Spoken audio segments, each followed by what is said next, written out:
नमस्कार, स्वागत है आपका आपके अपने ही यूट्यूब चैनल करमिर में। अभी जो छात्रवृत्ति के लिए जिन्हें फॉर्म भरना था, उनके लिए 28 फरवरी अंतिम तारीख थी, लेकिन इस तारीख को आगे बढ़ा दिया गया है। वो जो तारीख है, अभी 31 मार्च तक ये कर दी गई है। ये 2 मार्च को ये नोटिफ़िकेशन आया है। तो इसका ये जो नोटिस है, ये इसकी जो मूल वेबसाइट है, इस पर भी ये अपलोड कर दिया गया है। आप भी वेबसाइट पर जाकर देख सकते हैं। ये सबसे ऊपर आ रहा है, extension last date of scholarship scheme. जो इसका नोटिस यही सेम जो हमने देखा है, वो सारा वही वही खुल रहा है। तो अभी जैसे ही मैंने ये सूचना ग्रुप में यूट्यूब पे डाली, तो बहुत सारे लोग ये अलग अलग प्रकार के प्रश्न कर रहे हैं। तो उन सारे प्रश्नों का इसी के अंदर ही मैं आपको जवाब दे दूंगा।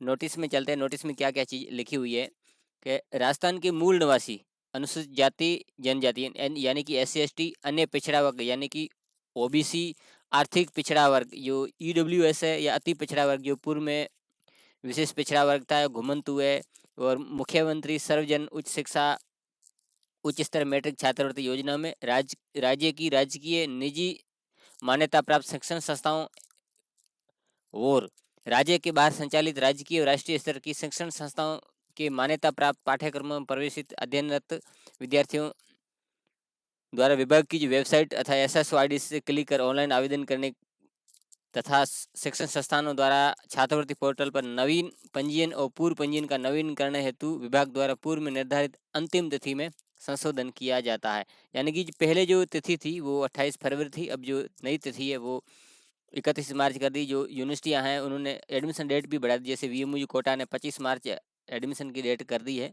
तो आप आराम से एडमिशन इसमें एडमिशन लेने के बाद आपको जो भी स्कॉलर नंबर जारी होता है, आपका एडमिशन कन्फर्म हो जाता है, तो आप SSO से छात्रवृत्ति के लिए आवेदन कर सकते हैं।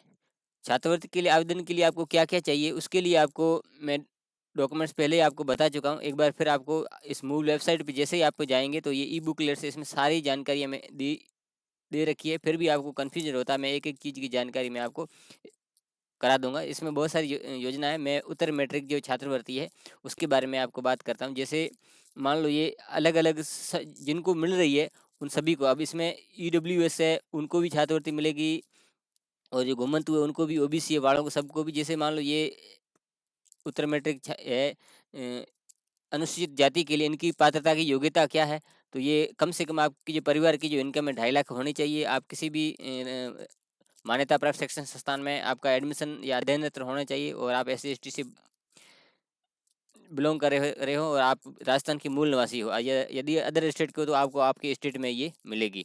तो इस तरीके से आपको क्या-क्या चाहिए, एक भामाशाह ID या जन आधार, मूल निवास प्रमाण पत्र, फीस की रसीद, आधार कार्ड, आय प्रमाण पत्र, और पिछली जो आपकी उत्तीर्ण कक्षा की जो अंक तालिका है, वे करनी आपको पड़ेगी। तो इसके लिए ये जो जाति प्रमाण पत्र है या अन्य विवरण जो भामाशाह पोर्टल का है या जन आधार पर ये पर की जाएगी।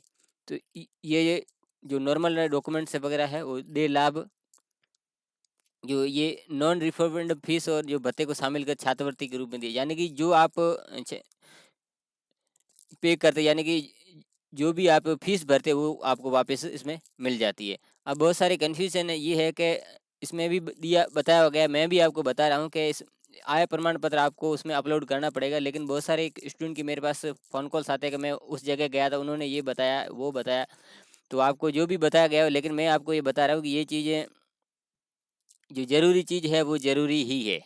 तो इसमें छात्रवृत्ति के लिए आय प्रमाण पत्र आपके जन आधार में अपलोड करना अति आवश्यक है। तो मैं आपको प्रूफ भी बता रहा हूँ। जैसे इसमें आपको एक आवेदन करके मैं बताऊँगा, उसमें सीधा आपको बताएगा कि आप अपना जो आधार कार्ड है, तो स्कॉलरशिप का फॉर्म भरने के लिए आपको जो स्कॉलरशिप SGI, इसके ऊपर आपको क्लिक करना होगा।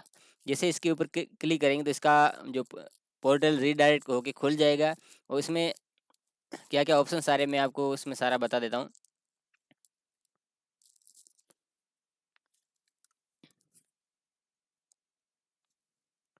ये खुलने में थोड़ा टाइम लगता है।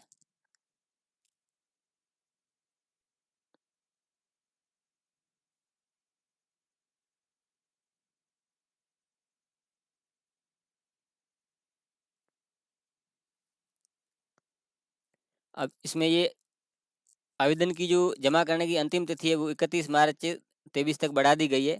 अब इसको आप ये ओके कर देंगे, तो यहाँ स्टूडेंट स्कॉलरशिप लिखा हुआ है, इसके ऊपर आप जाएंगे न्यू एप्लीकेशन में, यानी कि आप नया आवेदन इस साल कर रहे हैं तो इसके ऊपर आप क्लिक करेंगे। जैसे ही आपको क्लिक करेंगे कि तो ये आपके सामने मैसेज प्रस्तुत करेगा, आप उसको मैसेज को देखें एक बार। ये सीधा लिखा हुआ your annual income details are not update in for the current financial year in Jan Aadhaar, यानी जन आधार के अंदर आपका आय प्रमाण पत्र अपलोड नहीं है, ये सीधा बता रहा है। लेकिन मेरे पास बहुत सारे स्टूडेंट के फ़ोन कॉल्स आते हैं कि मैं उस जगह गया, उसने ये बताया, उसने बताया। उसके बताने से या मेरे भी कुछ नहीं होगा। जो वास्तविकता है वो वास्तविकता ही रहेगी। वास्तविकता ये है कि आपको छात्रवृत्ति का लाभ लेना है तो आपका आय प्रमाण पत्र आपको जन आधार अपलोड करना है तो करना ही है। तो ये वास्तविकता है। तो आप समय रहते, आपने यदि एडमिशन अभी लिया तो आप आय प्रमाण पत्र बना लें और उसको अपने जो जन आधार में अपलोड कर दें। उसका जो एक पेज का जो इनकम सर्टिफिकेट है उसका पीडीएफ में लिंक आपको उपलब्ध करा दूंगा। मेरे टेलीग्राम चैनल पे भी आप बना के जन आधार में आप अपलोड कर दें, क्योंकि जन आधार अपलोड होने में भी कुछ समय लगता है, 15 से 20 दिन लगते हैं। तब तक आपका एडमिशन भी क्लियर हो जाएगा और आप छात्रवृत्ति का फॉर्म भी भर सकते हैं। तो हो सकता है ये वीडियो आपको अच्छा लगा हो तो लाइक कर दें, चैनल को सब्सक्राइब कर दें, बेल आइकन दबा के नोटिफिकेशन ऑल पर क्लिक कर दें। जैसे मैं इस तरह का महत्वपूर्ण वीडियो बनाऊंगा उसका नोटिस आपको मिल जाएगा। मिलते हैं अगली वीडियो में, तब तक के लिए धन्यवाद।